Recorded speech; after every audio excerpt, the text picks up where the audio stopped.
અને એથી આગળ બીજું કહેવા આવ્યો છું તો 26મી જાન્યુઆરી રાતના 3 વાગે બોલાયા છે મેં તમને, ખબર છે ને? એ 26મી જાન્યુઆરી રાતના 3 વાગે ખાલી એમની હાથો મારવા નહીં બોલાયા. 26ની રાતના 27 ઓક્ટોબર તમારા શિક્ષણની દિશા નક્કી કરે એનું ભૂમિપૂજન કરવા માટે બોલાયા છે તમને. ગાંધીનગરમાં એક એવી સંસ્થા બને જે સંસ્થા થકી સમાજના દીકરા દીકરીઓ ત્યાં પણ ભણી શકે. હું સાહેબનો આભાર માનું. અહીં જગદીશભાઈ ઠાકોર સાહેબ, બળદેવજી, મારા પપ્પા ખોડાજી ઠાકોર આ બધા બેઠા છે. શક્તિ વિદ્યાલયનો પાયો નાખ્યો એમણે. એની સાથે અહીંયા ચંદનજી બેઠા છે, એમણે પાટણમાં પણ પાયો નાખ્યો. હમણાં આપણી વચ્ચે બીજા આગેવાનો પણ ગયા.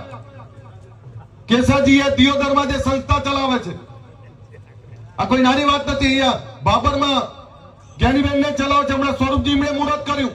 અમારા લવિનજી ઠાકોર રાધનપુરમાં ચલાવે. તમામ જગ્યાએ સમાજના આગેવાનો તો મથે છે. સમાજના આગેવાનો શિક્ષણની સ્કૂલ બનાવશે. પણ આ જગદીશભાઈ, બળદેવજી, ખોડાજી, મારા પપ્પા, બધાનો પ્રશ્ન શું છે ખબર છે?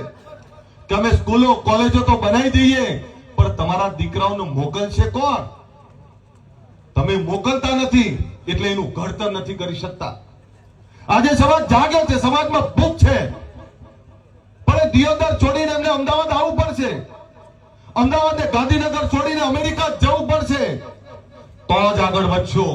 તમારે સમાજમાં ભૂખ લગાડવી જ પડે, અને ભૂખ સમાજના સર્વાંગી વિકાસની. આ સંસ્થાઓ જે બની રહી છે, આ સંસ્થામાં આપણા દીકરા દીકરીને મૂકો.